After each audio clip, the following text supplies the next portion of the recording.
Hey,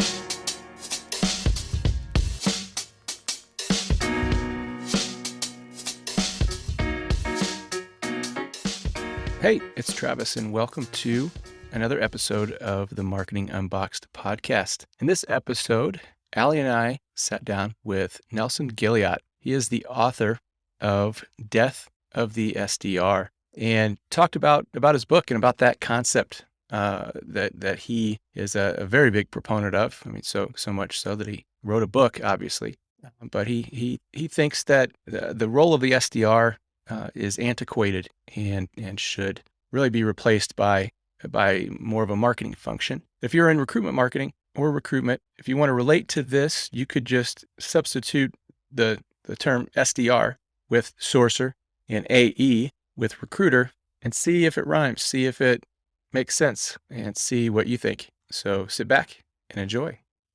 Cool. Well, today we have Nelson Gilliat with us, who actually is our second guest, whose last name is the combination of his parents' names. So I think that may be our criteria for screening guests. But yeah, Nelson, thanks for joining us. Excited to talk about buyer-centric revenue models and your book and predictable revenue model and why it should go the way of the dodo bird. So thanks and welcome. Yeah, good to be with Travis. Good to be with you, Allie. So yeah, thanks everyone. I think it's going to be a great chat today.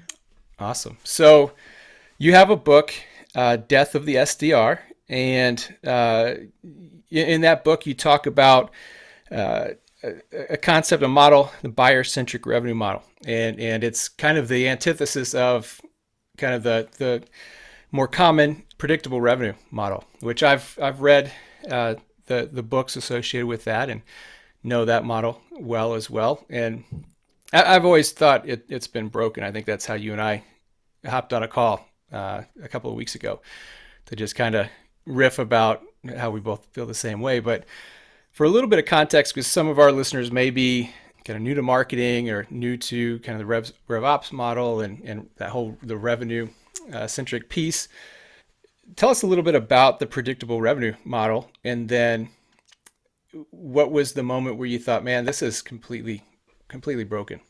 Yeah, totally. So the predictable revenue model is the official playbook for pretty much all B2B marketing companies, B2B companies for their marketing and sales. And essentially it's two components. The first one is prospecting / SDRs. And the second component is the sales assembly line or seller specialization, namely the AE CSM split, but also other subdivisions. In other words, buyer handoffs. So that's it. It's those two things. Now it has, it sort of came about in the late 90s, early 2000s, and then was popularized in 2011 by Aaron Ross.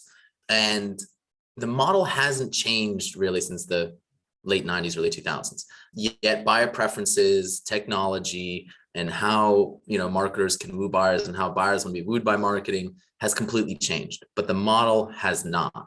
And that's really the whole crux of the problem, and why I think that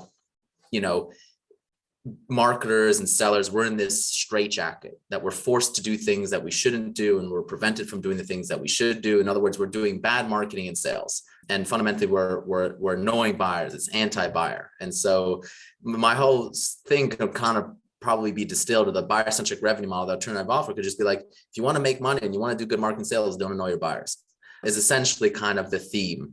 And so what I would say is, to the extent that companies run the predictable revenue model, because it's not like they adopt it fully straight and that's the only thing that they're doing, but to the extent that they run that model is the extent of the harm, and that buyers buy, marketers market, and sellers sell, and companies grow despite the model, not because of it. So to some extent, the buyer-centric revenue model, which is like good marketing, good sales, is kind of unofficially happening at these companies. Like there's a mixture at these companies. They're kind of like, competing with each other. And I'd like to see people completely discard the bad, and just do the good, just do good marketing and sales.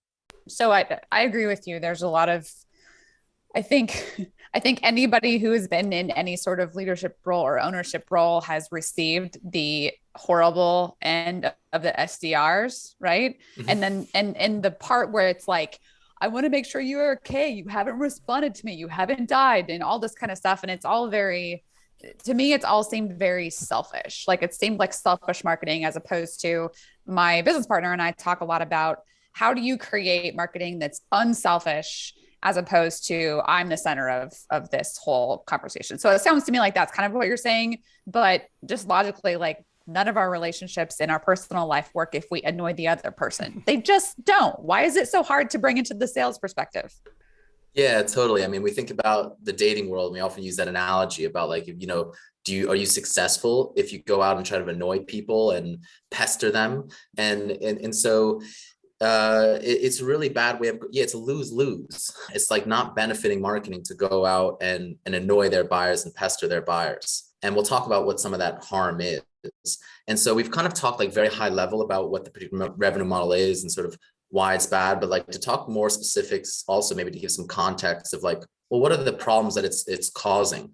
And so for a lot of people who are listening to this today, a lot of maybe marketers, and you're frustrated with the lead gen model, you're frustrated with the MQL hamster wheel, you're frustrated having to, and essentially what an MQL is you're generating contact info of uninterested buyers. And you're doing that through gated content, list purchases, or events, and you're trying to just capture people's contact information. The whole reason why, and that's why marketing is like the whole key performance indicator for marketing of why it's the MQL, and it's because they need to constantly generate a high volume of that stuff, a high volume of contact information, so they can give that to SDRs, and the SDRs can burn through that by doing the worst kind of marketing, which is telemarketing, email spam, and LinkedIn spam, aka prospecting. That's what prospecting is. And we'll talk more about that and why prospecting is bad marketing and why that is the function of the SDR role. That is what SDRs are doing, and that it's a marketing thing, not a sales thing.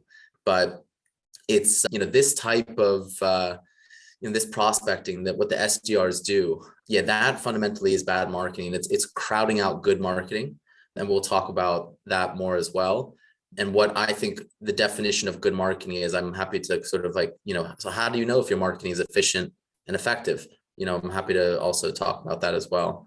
But I'll kick it back over to you guys to see where you want to take things. Yeah, and I think just hearing you talk about it just brings back so many bad memories for me from my sales days and also my recruiting days, because both are structured that way of, it's a numbers game, and if we just spam enough people, sure, something's going to stick, right? But the problem is you have to spam enough people, and in doing that, you just destroy your trust, your brand. I mean, I think if marketers at big companies like Microsoft and Google knew the amount of brand damage recruiters are doing on a daily basis, they would be appalled. And I think the same can be said from a sales perspective as well. It's just, and I know I saw when I was reading your book and I saw the kind of the math of 3,000 outbound emails, calls, to get a 30% hit rate, or 30 callbacks, or 30 responses, 10% of those actually turn into a call. That's exactly what recruiting was, and when I was in sales, that's exactly what it was. And it's just an enormous waste of time and resources when it could be a lot better. That's a really good point. I mean, you're doing all this bad activity, telemarketing, email spam, LinkedIn spam, which yields very little results. Not to mention, there's a massive damage that it does, which is it turns off a lot of buyers. So in your CRM, you might see 100 calls, one person took a meeting, and that person never bought, but you don't see all the people that it annoyed and like damaged your brand and stuff like that. And so you're doing way more harm than good. And so prospecting and SDRs, they are net negative. The way I see it, they are not like icing on the cake. Like, okay, let's have good marketing and proper demand gen, and then we'll have a little bit of prospecting as icing on the cake. No, prospecting and SDRs, they're poison in the champagne glass. And it's demand gen is actively competing for resources, for buyers' attention with SDRs.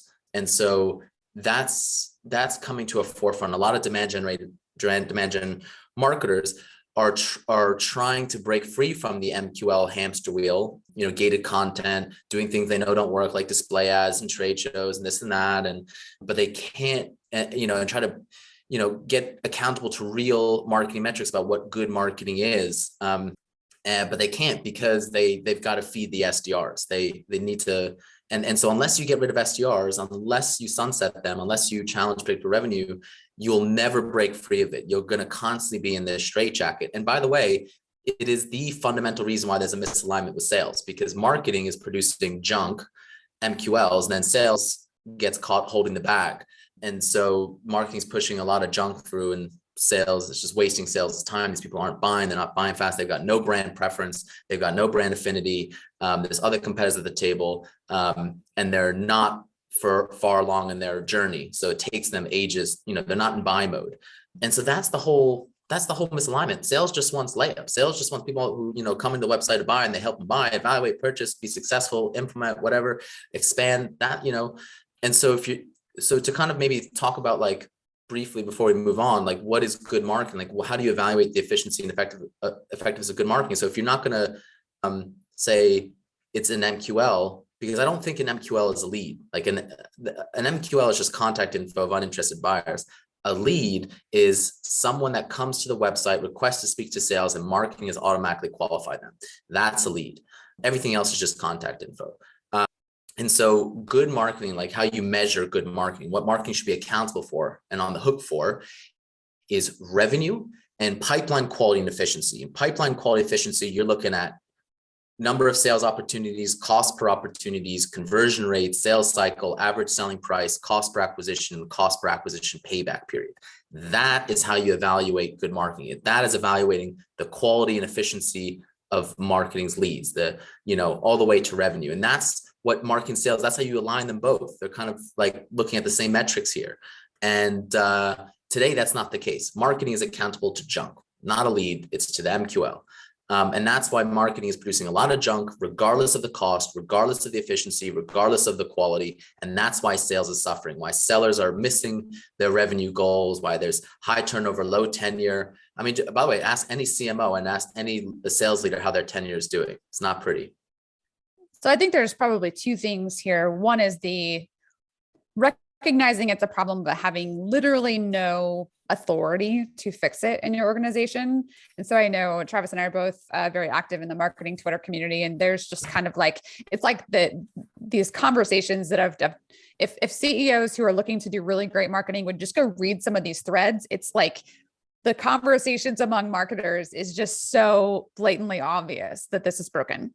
But I think the second thing is, like, a person doesn't come to this realization on their own. So what was the moment that you really decided, I am disgusted with this and we need to move into a different direction? Was there like an experience or a summary of things?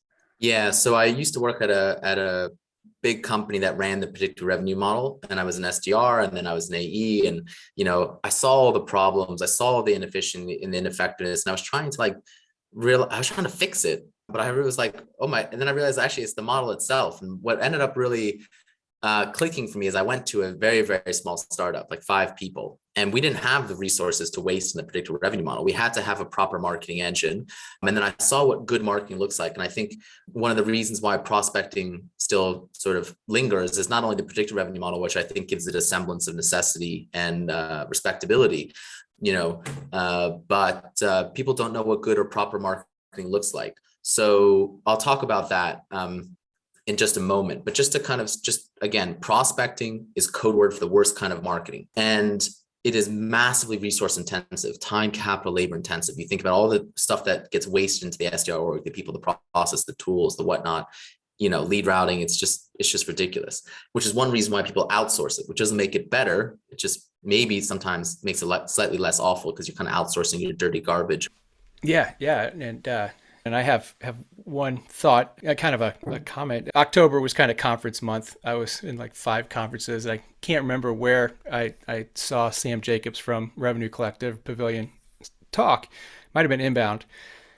Somebody, I think, had asked him, if you're starting a company, where should you focus first? Sales, building a sales team, or building a marketing team? And he said, building a marketing team first. And I thought that was interesting because when I think of something like Revenue Collective Pavilion, I think of a bunch of sales leaders, right? I know there's a lot of marketing leaders, but I thought it was interesting that he said start with marketing and then bring on sales. So it really kind of fits right with the model that you're talking about. Totally. I mean, marketing precedes sales chronologically. First, you start with product, and then you start with marketing, and then you have sales, and then, customer service, whatever, and then the other back office or mid office, and then back office functions in a company. So marketing is way more important and responsible for the buyer's journey than it ever has been. It used to be back in the day when marketing lacked the ability to connect with buyers and move buyers. Marketing played didn't have as much of a big role in the buyer's journey and the influence in the decision to purchase. Now it's like buyers self-educate themselves thanks to marketing's efforts and are pretty much 80% of the way before they speak to sales. And sometimes marketing is responsible for the entire buyer's journey when there is buyer self-service to the extent desired and possible. And so it's marketing who's enabling that. Just like when in B2C marketing, there's no sales. It's marketing is doing the whole buyer's journey. Similarly in B2B, that's a lot of where the direction is going, is marketing is pretty much responsible for most of the buyer's journey. So marketing is playing a much bigger role, much more important role, therefore has a much bigger seat at the table, is much more responsible for revenue. But yeah, I mean, good sales sits on good marketing. And so sellers want good leads. That's it. That's the whole misalignment thing. It's like, you're giving me bad leads. I don't like you, marketing. I don't trust you. So sales is way more efficient, way more effective when you give them leads of buyers that have brand preference and affinity, that are in buy mode, understand your product. They're pretty much further along their journey. And it's like a layup for sales. I mean, sales still has to do sales and do a lot of stuff, but like, they're not like chasing people who don't want to buy, and they're not like tire kickers or whatnot, or, buyers who are talking to 4 other people and shopping you out. So yeah, so marketing is, way more important in an early growth stage company. You need to get your marketing down, and then you hire sales, and be careful not to do that the other way around. Like, don't have too many sellers, because then you have too many mouths to feed and you haven't have a proper marketing work to feed it. And then you're like, oh, well, we got all these unproductive sellers, so maybe we'll have them go out and hunt. And that's how kind of where prospecting sort of came about. Was back in the day, marketing lacked the ability to connect with buyers. They threw sales onto the bus, had sales go out and hunt for buyers like primitive cavemen, and like annoy them. And, and sales was doing marketing. Sales was doing bad manual marketing to try to generate pipeline. So you got to fix marketing, have a good marketing engine, and then you hire sales, and don't hire too many sellers. Don't have too much head count, and so if you have a proper marketing engine, you're generating quality leads, then you don't need as many sellers. Like you just like, your pipeline coverage and whatever, you'll realize how many sellers you need and like what's the productive capacity and whatnot. But it's like, the worst thing you want is to hire a whole bunch of sellers and then hire one marketer to say, all right, now it's your turn to feed them. And it's like, whoa, you got it totally backwards. Yeah, I've seen that far too many times. I also see the issue, like experientially, we had a part-time intern that was just doing some outreach for us. And we actually had a product that we're a HubSpot agency. And so we wanted to test some sequences. And the interesting thing was we learned this so much that this is my story for every single client that tries to do this. We thought, well, we have some video production in-house. We know that this time of year, a lot of higher ed universities, we do not do this anymore, but higher ed universities want to maybe create a video to attract incoming students. And so we created this campaign to reach out to universities, and basically found that since we had zero marketing, they didn't know who we were. They had nothing to qualify that we were actually worth our salt. We had one sample of video, but it wasn't like, here's the 5 types of videos that you need, and here's all this stuff. Like, we just literally handicapped that intern's efforts to even get a response, period.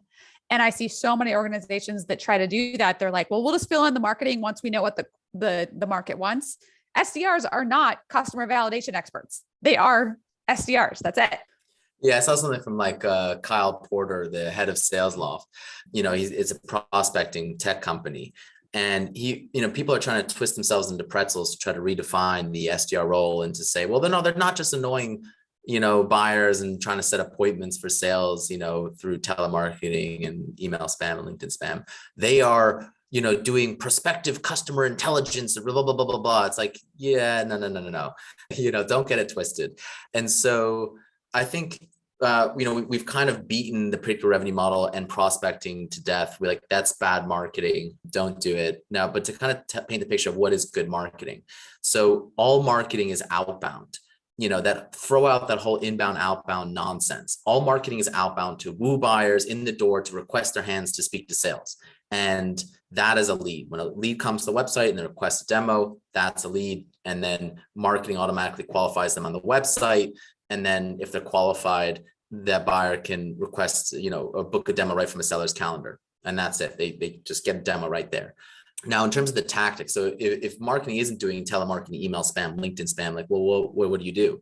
And proper marketing these days is essentially really good content, whether it's written, audio, or visual, or mixture, educational, entertaining content distributed effectively, whether that's on social media, LinkedIn, Facebook, Twitter, TikTok, whatnot, YouTube. In fact, Ali, I recognize you from a YouTube video where you were doing like a HubSpot tutorial before I ever even met you.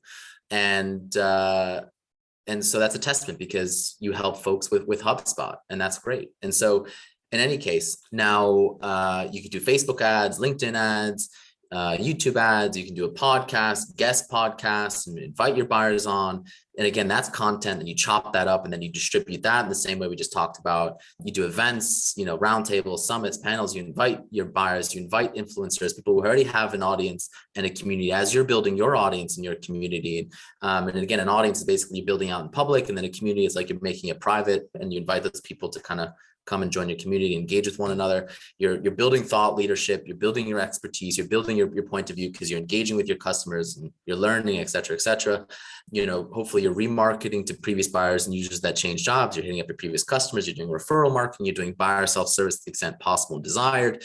You're enabling buyers that do want to speak to sales to have a seamless, frictionless ability to connect with them. So by automating qualification, demo scheduling around the website, in-app marketing or promotion, or in-product marketing promotion to help with expansion and retention, reviews, case studies. These are all the things that and more that marketing can do. And so that is good marketing. And not a lot of people realize what that is. And you just need to educate them for the same reason that companies who want to woo buyers need to educate their buyers as to what their software does for them. There's essentially, I have 4 steps for you to compare, test, and gradually transition. So it's not like you're just throwing it out overnight. You're slowly moving towards it and you're proving it at your own company. Yeah, I think that's great. And I think I'm really anxious to hear those 4 steps. And you mentioned something that is really key, and that is there's a long-term element to this. It's not a short-term fix, not a short-term thing that you can do, but you really have to look at it from the long term. And if you expect your company to be around for a long time, I think you need to look at your marketing and sales approach from a long-term perspective. Yeah, and I would say the smaller of a company that you are, the worse the predictable revenue model is. So if you're a founder or you're the first marketer at a small company, the best thing that you can do is proper marketing. The best thing that you can do is like LinkedIn organic, guest podcast, get on the people who already have a built-in audience. It is having a podcast of your own and inviting the people to come on. It's being a speaker at events and whatnot.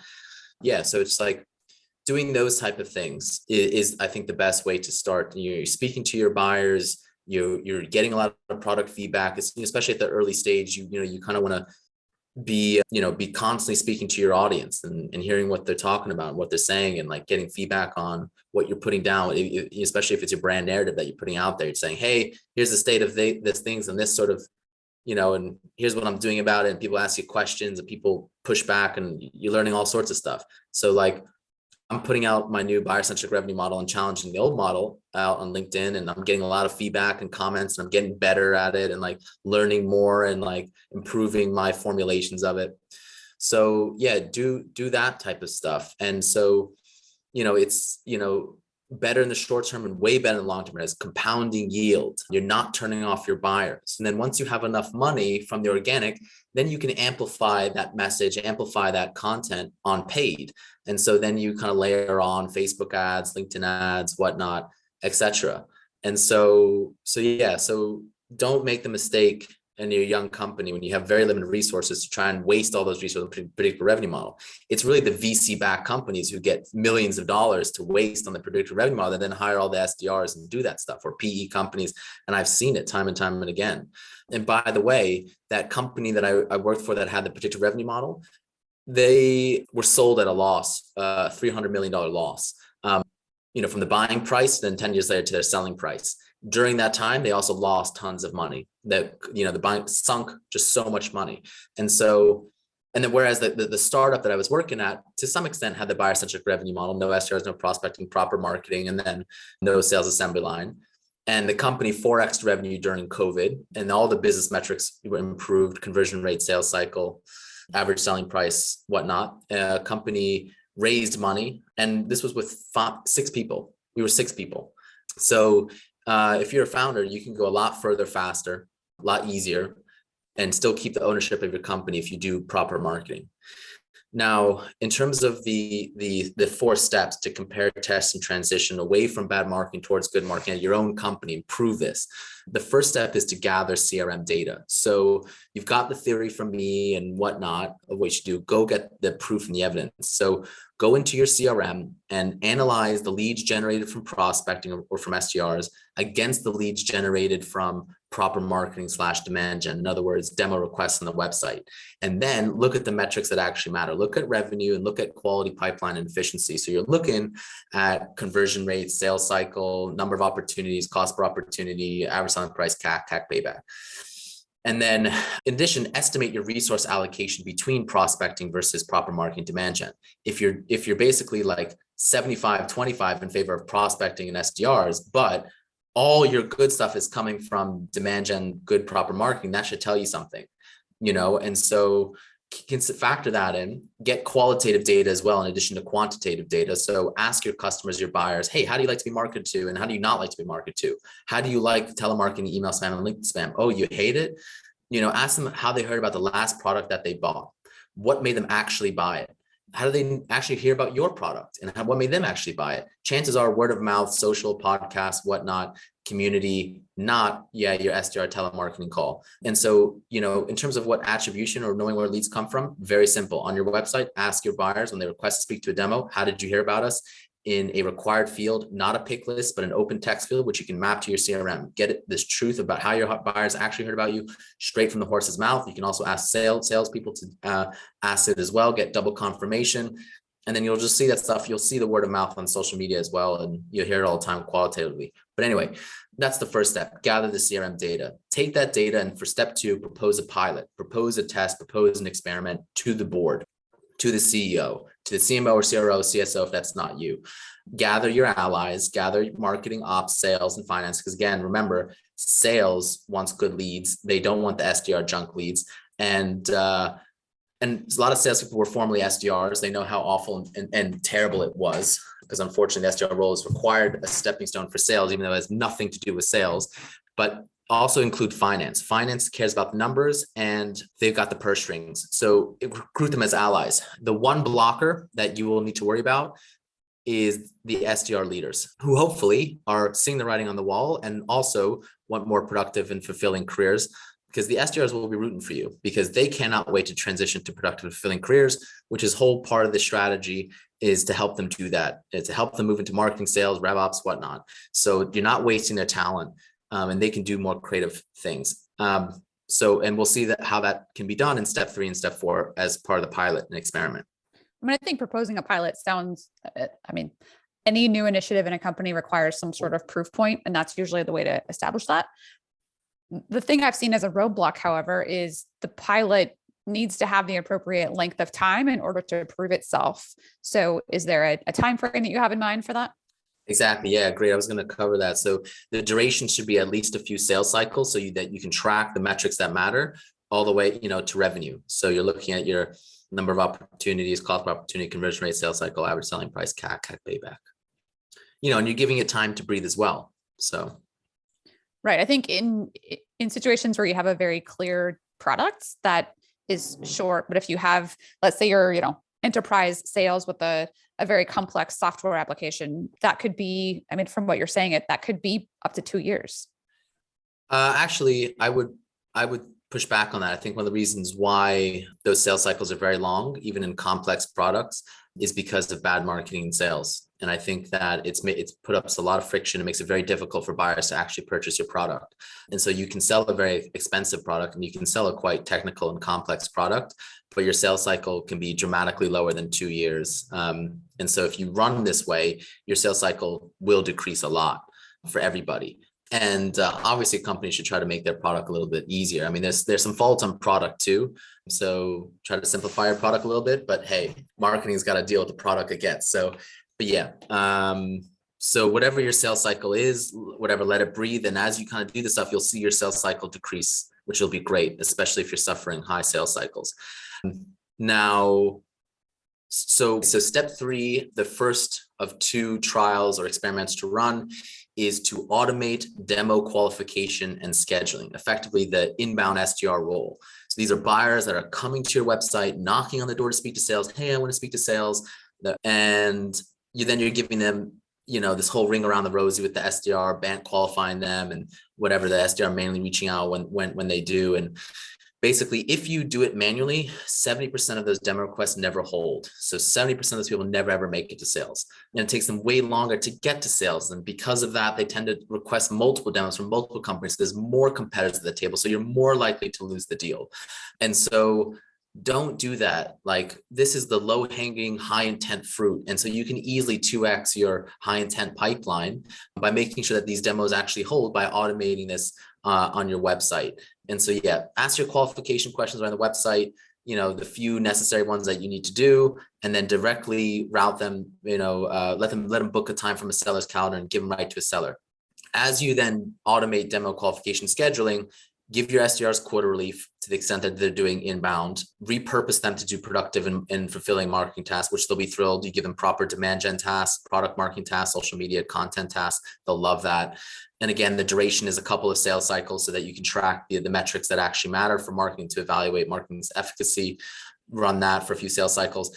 So that's the first of the 2 trials and experiments that I would recommend. This is a huge win for marketers. And already there's a lot of progress of people who are already kind of seeing this and just like, yeah, this is really silly to have the whole SDRs just do it. So this is, I think, the easier win, the first domino to fall in repurposing SDRs, or rather sunsetting SDRs into other roles. Do the SDRs feel like their job is in jeopardy at any point? Yes, they should, but they should realize that it's not that their employment is at jeopardy. It's that their role as an SDR is in jeopardy, but that they hopefully will have a better, more fulfilling role at the company in marketing and in sales and revenue operations or something else, customer service, whatnot. And so, yeah, just recognize that, like, look, if you're in the horse and buggy industry in 1920s, that like the solution to your role is not better training, more coaching, more tools. It is you're being replaced by the car. And so see that writing on the wall and try to move where the puck is going, and which is anyways what they're trying to do. I mean, no one's staying in the SDR role for life. They're just like, kind of going through this awful, like almost like corporate hazing ritual where they kind of get put through the meat grinder, like in the military where they put I was wondering when the military metaphor would come about, where they get thrown to the wolves and they get thrown into the cannon fodder. So it's like, yeah, if you're an SDR, where do you want to be? Do you want to be in sales? Do you want to be in marketing? Do you want to be in customer service or revenue operations or whatnot? And yeah, so for sure. Poor SDRs. I mean, they're on the front lines charging the line and taking the bayonets. And yeah, they're usually entry level. Trying to get their feet wet, smile and dial. So I don't think they would have any problem knowing that they were going to be able to do something a little bit more exciting where they didn't get cussed at and told no, more times than yes. It's a tough role for sure. Oh yeah. They'll be the first ones to thank you. And SDRs are reaching out to me just being like, oh dude, totally. Like they're very happy about it. Like, don't get it twisted. I'm knocking SDRs for sake of knocking them. It's just, no, I'm trying to say that that's a bad role that they shouldn't be doing and that they can have, a lot more fulfillment, a lot more, productivity, be happier in a proper role. And that companies shouldn't be forcing them into that. It's a waste of their talents and of their productivity. So the final step in the experiment and in the process of gradually moving away from bad marketing towards good marketing, from bad sales. I mean, we've kind of been mostly talking about marketing. given the audience that you guys have, I've kind of left sales. Like sales has some other problems, but we'll leave that aside for another day. But yeah, step number 4 is to gradually reduce prospecting activities. Gradually reduce prospecting activities. So do that by 25% increments. So reduce your telemarketing, reduce your emails, and reduce your LinkedIn messages by 25%. Again, quarterly for the SDRs, repurpose the SDRs to productive marketing tasks. They'll be thrilled.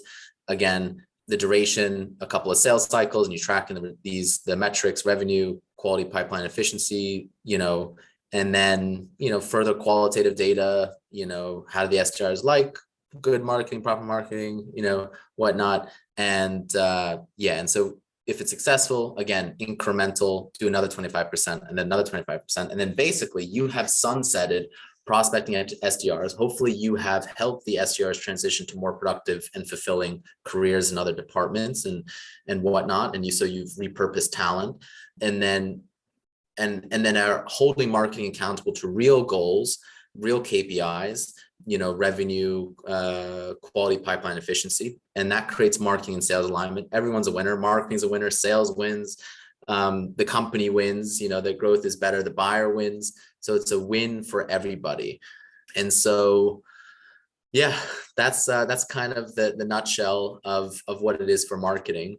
And I think that for the marketers that do this, they will be part of the small minority now, I think, of modern good marketers that are kind of seeing where things are going. I think there's still a lot of marketers that are lagging behind and doing the old outdated playbook of SDRs, of trade shows, of display ads, of gated content, all this stuff that doesn't work and is really inefficient and ineffective, and they could fall by the wayside. And so don't wait until the analyst firms like Gartner give you permission to do good modern marketing. Get ahead of the game, and that could really launch your career. That can be more promotions, more money, get a seat at the table, because this is a real business case. This is not optimizing a hidden landing page and A/B testing. This is fundamentally changing your marketing org to be efficient and effective. So I feel like I'm a very logical person. To me, this makes sense because, again, back to that real life scenario, nobody wants to be annoyed. Nobody wants to feel like they're being sold to. We, as buyers of our own services, self-educate and get annoyed when someone calls me before I'm ready to buy. So I guess why is this so hard for executive teams who are non-marketers to understand?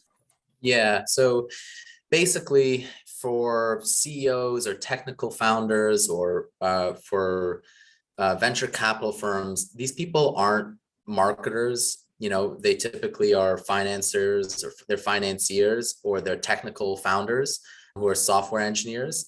And then they hire marketers to come and tell them what to do and how to market their product.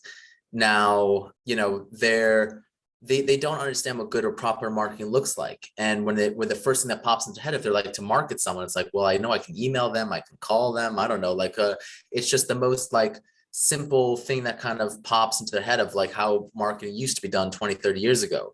So you need to educate them. You need to show them what good marketing looks like. And just be like, hey, look, the metrics that actually matter, do you want junk quality? Do you want junk MQLs and contact information and to annoy buyers? And do you want to waste all this time and money? Or do you actually want revenue and quality, pipeline and efficiency and sales cycles? And so if you can speak that language, because that is CEO, PE language, VC language, they do not care about junk leads. So you need to basically say, I'm going to get accountable at marketing to the stuff that actually matters and moves the needle, and look at cost per acquisition payback, all that type of stuff, and show that to you and earn your trust to say that I'm going to do proper good marketing. Here's the stuff that we're going to do that works better and whatnot. And then have the freedom to do that. Now, there is some irrationality where a founder might know that, and a VC firm might know that, but they're going to say, hey, still annoy your buyers, like pressure them into speaking to sales before they're ready, which is so counterproductive. I think that smart CEOs and smart VC firms need to really avoid that, because you're not doing anyone any favors when you do that. And so, they might just there's this mentality where it's like, oh, we just need to strong arm people into speaking to sales to hit our crazy aggressive growth targets. And so It could also be there's a little bit of fault on the VC firms and the CEO firms who set unrealistic, overly aggressive growth goals and then pressure their people in counterproductive ways. And so showing them a better way, educating them that there's a better way is super, super important, because again, this is not their domain. This is like, imagine if someone was coming to you as a marketer and saying, hey, we've got this new model for software engineering, or they're like, you'd be like, huh? Like, so it's just like, yeah, you just gotta kind of break it down simple for them and kind of put this business case together and they'll see the light. But yeah, run this experiment. This is going to unlock that freedom. Yeah, and you mentioned that a lot of this is based on the way marketing and sales have been done for the last 20 to 30 years, and I would say almost the last 60. I think this whole mindset of spray and pray comes from the mass marketing, television, radio audience. Throw it out there, appeal to everyone. Something's going to stick. Oh, by the way, we don't have the insight and the way to create very customized content. So salespeople start smiling and dialing and go through the phone book and get in front of as many people as possible. I think the internet has, the current environment gives us so many opportunities to fine tune and really target and be specific about who we're for and what we're for, and to delineate who we're not for and not attract those people. But yet I feel like this mentality that still exists is still stuck in 1950 television, mass media, marketing, and sales. That's right. I mean, it's so outdated. Like, you need to educate your CEOs about how buyer preferences have changed, the internet, and like how marketing can make people aware and interested and stuff like that.